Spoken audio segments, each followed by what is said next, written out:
But if you can realize that whatever is happening to you is happening for you, because you're gonna grow from it. My life is 1,000 stories of, holy crap, seriously? You grow from it. I was so clear on the goal of recovering that it was really hard and frustrating. But my goal for the future was so strong, it just kept pulling me.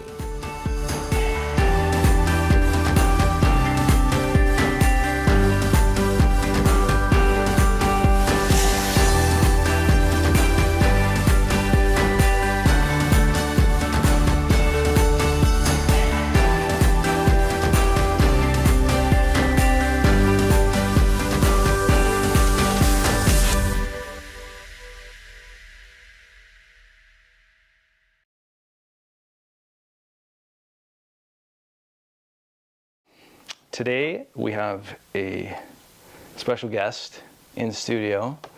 Scott and I go way back. I knew him for several years, and then we did a feature-length documentary together. So yeah, your credits here are you're a personal trainer and an ultra-distance triathlete, and you're the subject of an award-winning feature-length documentary. So you're also the former owner of a gym in Sylvan Lake. You're a prominent member of the Sylvan Lake community. That's where you reside with your wife and son, Caden. Mm-hmm. Yep. It's awesome to be here. Thanks for having me.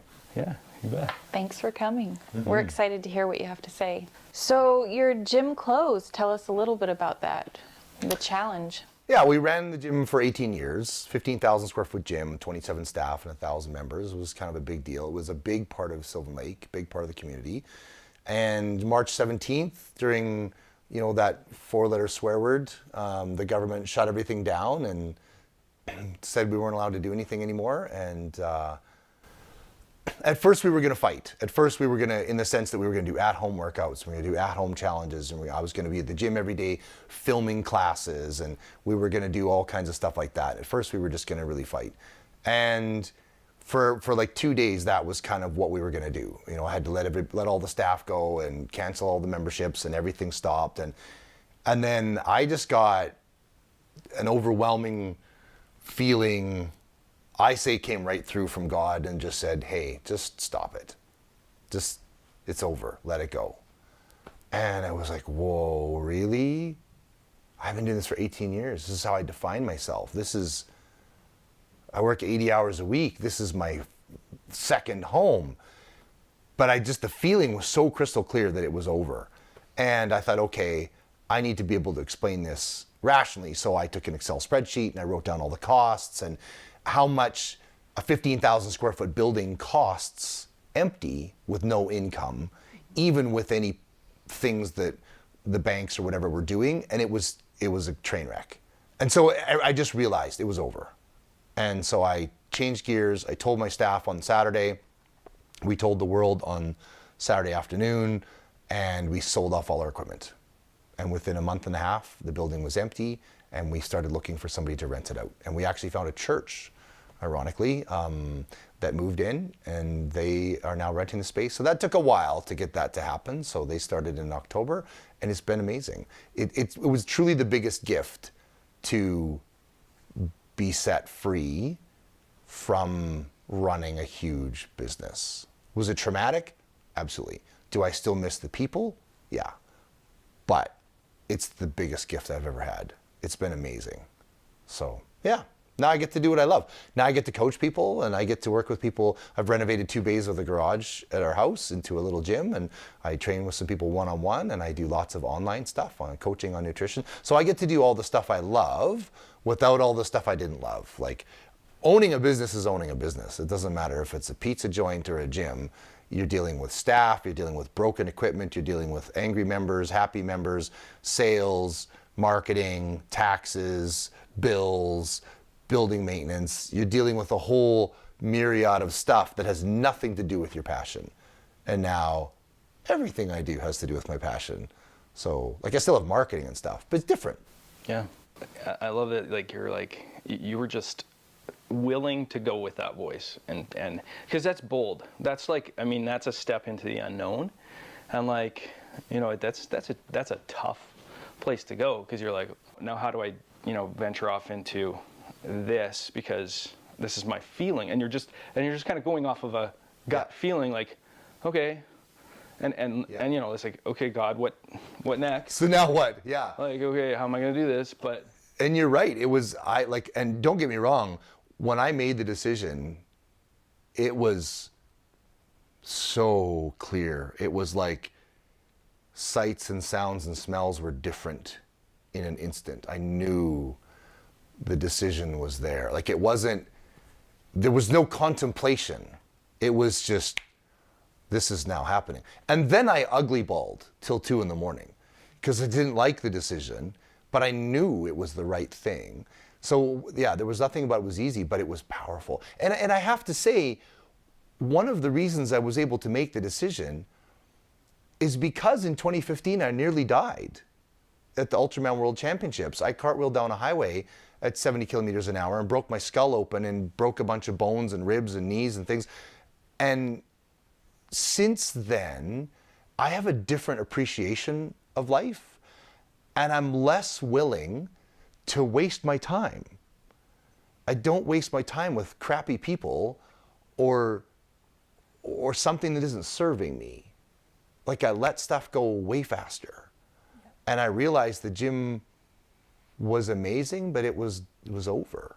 It had done its time.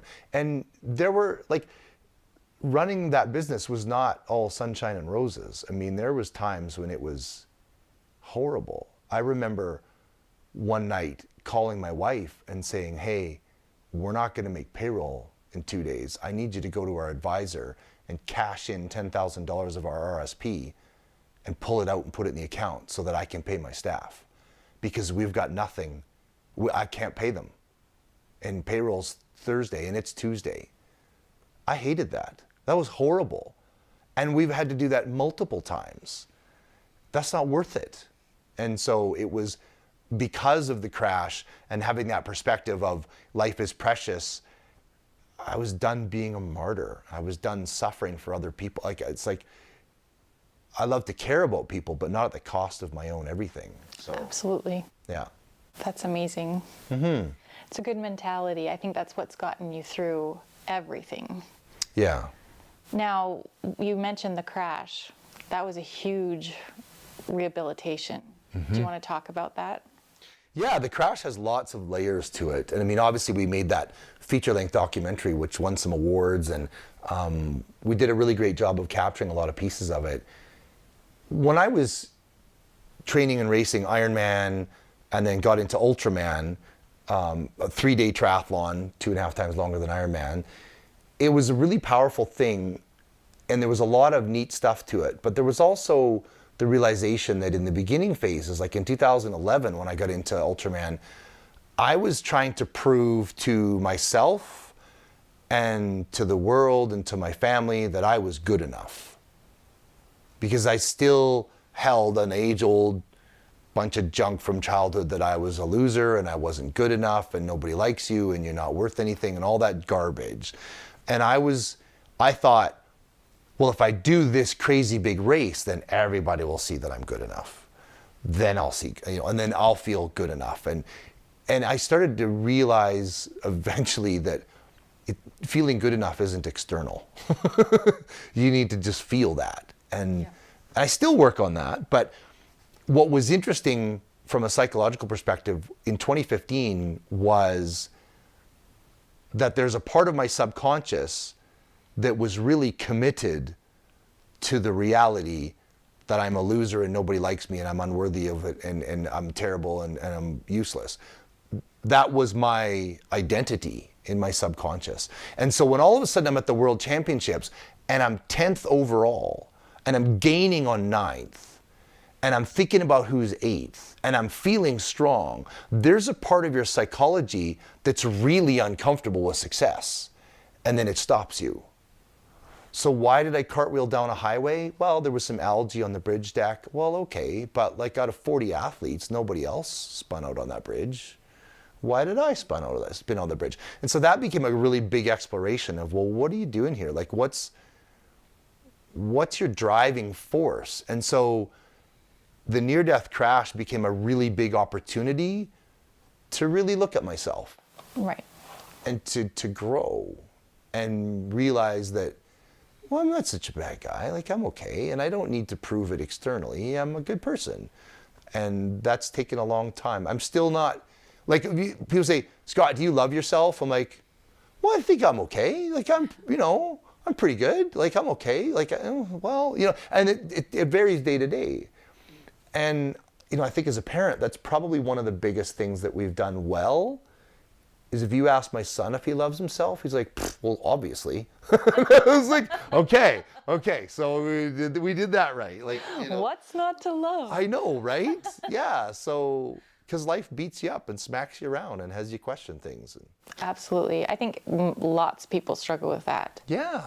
When you crashed and you had all these mountains of rehabilitation to overcome, did you ever struggle with the anxiety of not being able to do it? Yeah, that was interesting. I was so clear on the goal of recovering, and I was so clear on getting back to the World Championships and getting back to whole and good again, because my son was 3 at the time, that it was really hard and frustrating. But my goal for the future was so strong, it just kept pulling me. And I'm a big believer in huge goals, big scary goals or big race goals or big whatever goals. Because to me, it's like throwing an anchor into the future that has a rubber band attached to it. And it just pulls you to it. And then when things are hard, just like when we race an Ultraman, and my crew knows this, it's like, okay, this is really hard. What are we going to do about it? And I really try to hold that as like, okay, this is really hard. What am I going to do about it? Because if you sit and marinate in the fact that it's really hard, you're in trouble. It's like, great, what are you going to do about it? I mean, and it's, we reference that 4-letter swear word, COVID, but that was really hard. Okay, great, what are you going to do about it? The government's nuts, and everything's this and everything that, great, what are you going to do about it? And I just kept coming back to, well, what's in my control? I can eat well, I can exercise, I can love my family. That's what I can do. And so I kept focusing on that. And it was the same thing when I was recovering from the crash. It's like, okay, I can't walk without tripping. I can't remember people. I can't remember how the computer software works. I can't shave my own head because my left arm had a big metal plate in it where it was broken in 3 parts. My shoulder was shattered. It had a metal plate in it. I couldn't move it more than 15 degrees.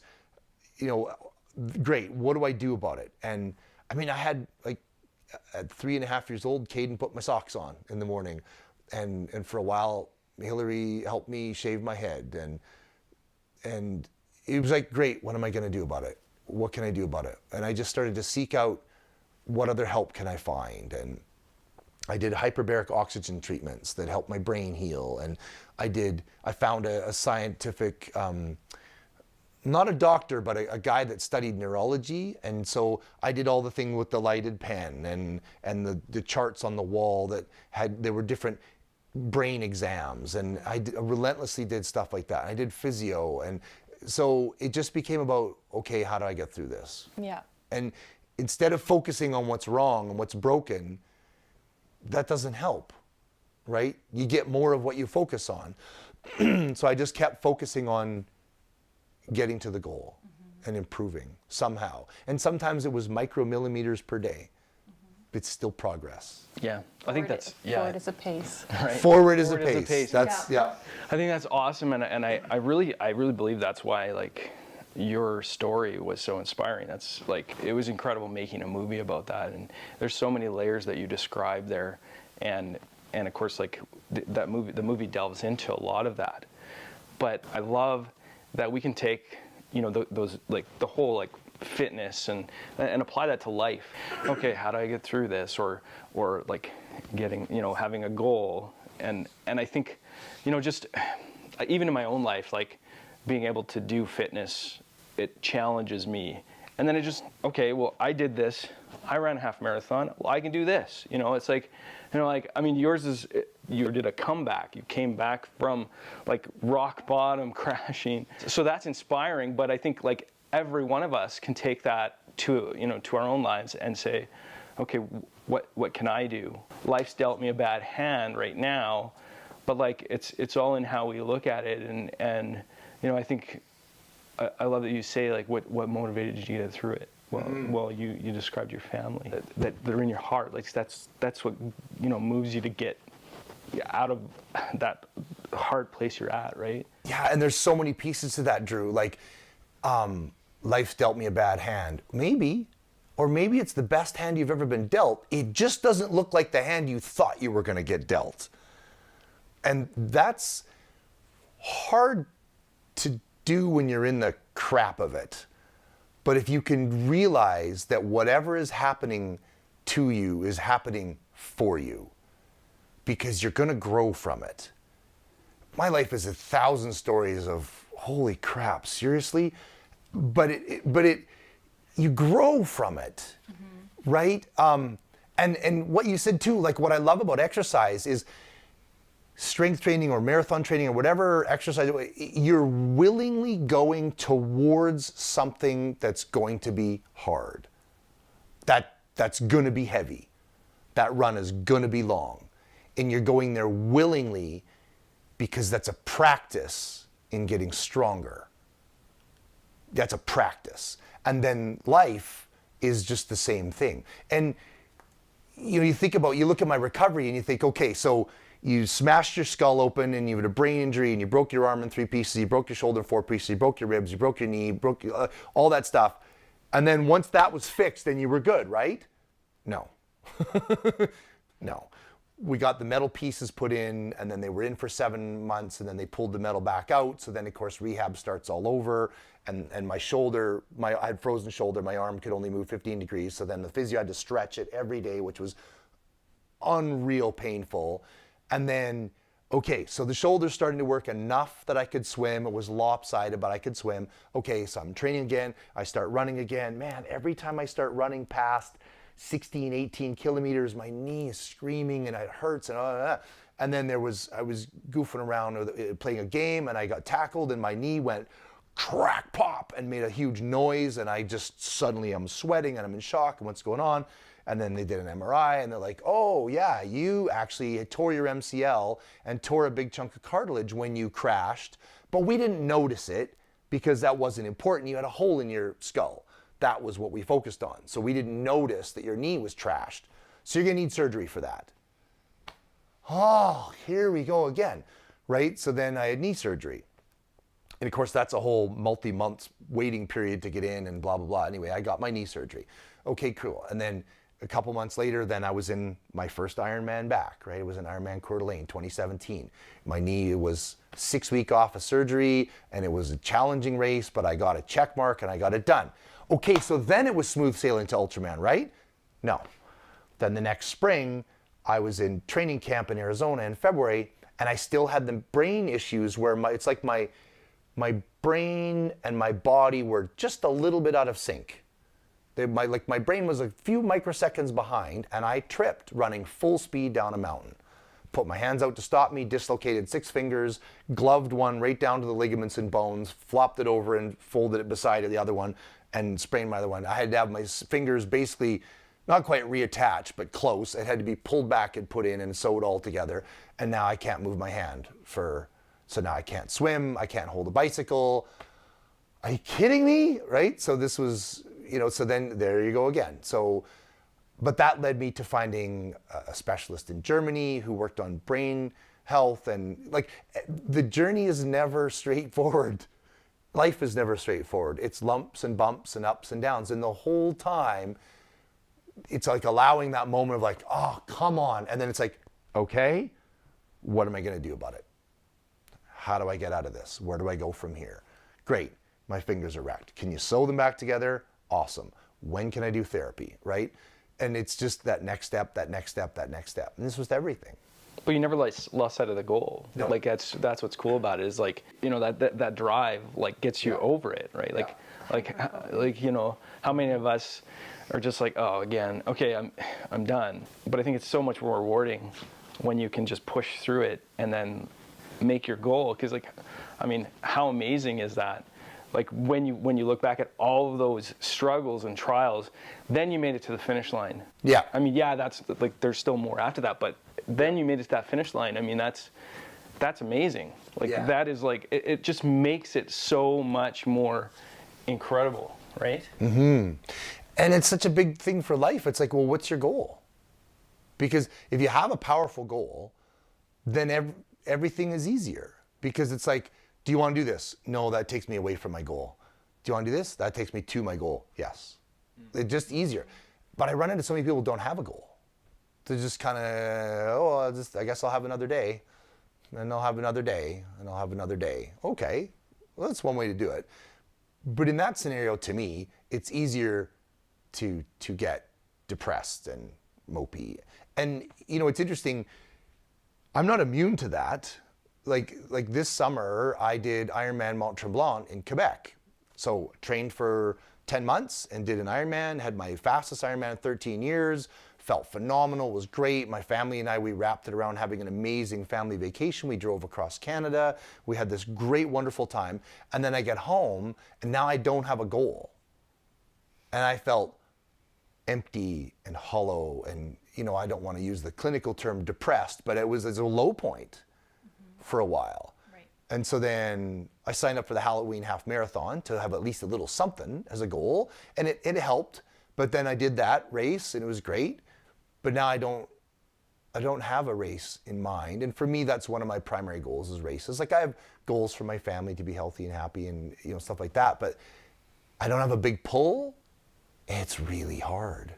I struggle without a big goal. I always I need something to be pulling towards, whether it's a big family vacation or a race or doesn't matter what it is, buying a house or what, doesn't matter. I'm a goal person. I need something to pull me. Wow, it's good to hear the mentality that brings you through the challenges. Because I think, you know, as you were talking, I was thinking, you know, most people would have stopped at my shoulder could only move that amount, or my hands messed up. Oh, well, that's my limit. Mm-hmm. But that goal pushed you through everything, and I think that more of us need those things. I think more of us need to think that way. Not necessarily we have to think extreme goals, but to have a goal and to push through and have a why of why we do things. Mm-hmm. So when you had doctors telling you would never be racing again, when you had people expecting you to just quit and have the limits, what would you tell yourself? Yes, you had the goal, but what would you tell yourself to get through it? I have a pretty healthy disrespect of authority. When they say, yeah, you can't do that, I'm like, okay. Like, I don't know if you ever listened to David Goggins, like, you don't know me, son. It's like, because that's happened so many times in my life. It's just like, you just don't know me. Mm-hmm. And I mean, I kind of learned that the hard way, because in 1984 in a gymnastics accident, I broke my back. I crushed the tops and bottoms of 3 vertebrae and cracked one in half. And I was told I would never play sports, I'd never run again, you should never do anything, because you're basically, the first doctor said basically my back is like ceramic. One false move and you're in a wheelchair. And one doctor actually said, you'll probably be in a wheelchair by 40, right? He told me this. I'm 15 years old. He said, you'll probably be in a wheelchair by 40. Don't do any risky exercises. So I lived my life for a while like I was made out of Christmas ornament. You know, like any one false move in your toes. And my back hurt all the time. It always ached. It always hurt. I could shovel the walk and I had to use painkillers. And, you know, it was brutal. And then it was like 6-7 years later, I was going to another doctor, another specialist. My back was always sore. And he's like, well, how much exercise do you go? Well, I don't do anything. And what sports? I don't play any sports. He's like, dude, you got to get in shape. Your muscles support your spinal column. If you don't have any muscles, it's just bone on bone. Of course it hurts. You need to get in shape. And I was like, oh, I was told I couldn't. No, your back's healed. Get out of here. So, right? And so then I went out and I started getting in shape, and I got in the best shape of my life, and everything changed, and I felt amazing, and I had no limitations all of a sudden. And I was like, you know what? Doctors aren't perfect. People don't know everything. You don't know me. You don't know what I'm capable of. And I started to really believe in the infinite capacity of the human body and the human spirit to grow. And so now when doctors say, you'll never, I'm like, okay, whatever. Like, I appreciate your opinion. Thanks for coming out. Like, like it's, you don't have to listen. Are there limitations? Sure. There's all kinds of scenarios and situations, but you can still overcome. You can still, and one of the things I love to do is when I'm running, especially, is to listen to audiobooks. And I love to listen to audiobooks of famous people and hear their story. Curtis Jackson, 50 Cent. I don't like rap, but his story is incredible. He's been shot 3 or 4 times. He's supposed to have been dead multiple times. Here he is. And his mindset of success. Will Smith, right, has gone through the craziest of things, still successful. Matthew McConaughey. I remember listening to Matthew McConaughey's autobiography, and he was talking about some of his childhood stuff, and I'm like, oh my God, like, how did you get through that? And because I think we look at celebrities and stars and we just think, oh, it's easy for you. You just coast through. And when then you hear their life story and you're like, holy crap. David Goggins, like all these guys, like David Goggins has stories that are horrific, and he just overcame them. Like, and that's humans. We can overcome so much. We are so much more amazing than we give ourselves credit for. So you can't just give up when things are hard. Mm-hmm. And you can't wait till things are easy to shine. That's not how it works. Right. So another thing I wanted to ask was, you have these big goals. You owned a gym. You had all the demands of life, family, everything. How did you balance it all? Because so many people, they would like to be fit. They would like to do all those things, but there's so many demands in life. What would you tell somebody who feels like those are limits? I would say the big thing is it doesn't work. Okay. You make it work. It never works. It's never easy. It's never straightforward. Sometimes you have to train at 5 a.m. or 10 at night, or, like, it never works. Nothing works. You have to make it work. And you have to make it work because you want to, because it's important and it matters and it's relevant. Like, marriages don't work. You guys are married, you know that. Marriage doesn't work. It's not autopilot. Oh, we got married. I got the ring. Happily ever after. Boom, chug-a-lugga. No. You change. You're different people. My wife and I have been married 31 years. We're different people now. You have to make it work every day, and you have to choose to make it work, and you have to choose that eating well and exercise is important enough to make it work. Because cooking great food is a pain in the tuchus every time. It's annoying. It takes longer. You got to have real ingredients. You got to shop for them. You got to prep them. You got to cook them. You got to, they don't last as long in the fridge. They're not instant. Meal prep is annoying. Exercise takes effort. It takes time. I don't feel like it. I'm not in the mood. I'm too tired. I've been a busy day. It never works. Ever. You have to make it work. You have to find ways to make it work because it's important. Mm-hmm. And there are always going to be excuses. Always. Always reasons why. It's always. I don't want to get up, yeah. Go for that run, or 100%. Whatever. Or it's just easier to go to a restaurant or whatever. Right? It's just. Yeah. It's why we're in trouble as a society. Because pizza is always easier than making supper. And Netflix is always easier than exercising. Always. And like, if you look at human beings, we run on 3 key principles: seek pleasure, avoid pain, and conserve energy. That's it. You can break all psychology down to those 3 things: seek pleasure, avoid pain, and conserve energy. Well, seeking pleasure, sitting on the couch watching Netflix, eating pizza is pretty pleasurable, right? Doesn't require any energy, right? But in 20 years, it's really painful. Yeah. because you're in trouble. And now it's a problem, right? You're 200 pounds overweight, and what do you do now? Your knees are rotten, your ankles are rotten, your heart's bad. Like, uh-oh. Yeah. We have to think of that now and realize that, sure, exercising is going to be painful at first, and it's going to require energy. But the more I do it, the less painful it becomes and the less energy it requires. Like, I can run a half marathon now, and it's not hard. It's challenging, but it's not hard, because that's within my zone. But at first it was ungodly painful. But we have to get past that initial discomfort to get to that place where it's easy. And you need to have a big reason why. What's your goal? Why do you want that? How do you inspire that with the people you train? There's lots of different ways, just trying to show them the rewards of it. And I mean, I'm 54 now, and I'm still fit and healthy and living a good life, and I'm not on any medications. Everything does what it's supposed to do, by and large, right? So my vision's not like it used to be, but I got reading glasses and stuff, never mind. But I think when people don't know what they want, I go, great, give me a list of 50 things you don't want. And then just start writing out the opposite. And then find something in there that moves you. That's a great, great plan. Because a lot of people don't know what they want. Great. Well, what don't you want?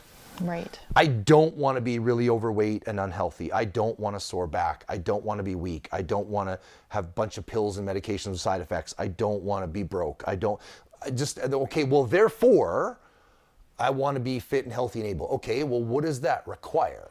Well, that requires I exercise every day a little bit. That requires I eat well, So to me, we have to invest some time on being clear, because like I said, it's never going to work. You have to make it work. Nothing's on autopilot. Yeah, and like, at least from what I have experienced, it's way more rewarding. Like, actually running, getting out there and exercising, it actually feels good. Like, yeah, like you're saying, you get those, like, the pleasure sensors, like the serotonin is like, it's engaged. Yeah, like that's at the end. like, right. Not at the start. No, yeah, like right? it's like, yeah, after you're kind of like into it a little bit, you're like, yeah, this feels great. But it kicks in, like, you're just like, yeah, my body feels good, and then it feels good to look in the mirror too. Like, I mean, I'm fit. Like, this is, it's better. It's all around, like, that aspect of, like, I want to be able to, like, still go out and do stuff with my kids, and like, be active and have the energy for it. Yeah, not be like, old and feeling it. You know what I mean? Like, yeah, like, in my bed. Yeah. Yeah. Well, that's awesome. So, your documentary, it's free on YouTube. It is. Yeah. So we'll put a link there. People can check it out. Where else can they find you? You're a personal trainer. So my website's pretty straightforward, scott@scottyfit.com. So SCOTTYFIT. So scott@scottyfit.com. I do personal training, I do nutrition, I do coaching for endurance, and I also do keynote talks and trainings. So and this is not just local, you'll train people? I go all over the place. Yeah, I've got clients in China, Ireland, the States. Yeah, online's neat that way, right? There's no limits anymore, so that's pretty cool. That's great. Well, thanks so much for being on with us, Scott. Tune in for part 2, and we'll get at that soon. So thanks for watching this episode. Thanks for coming out, Scott. Yeah, for sure. Thanks for watching. Thanks for having me. I look forward to part 2. Yay.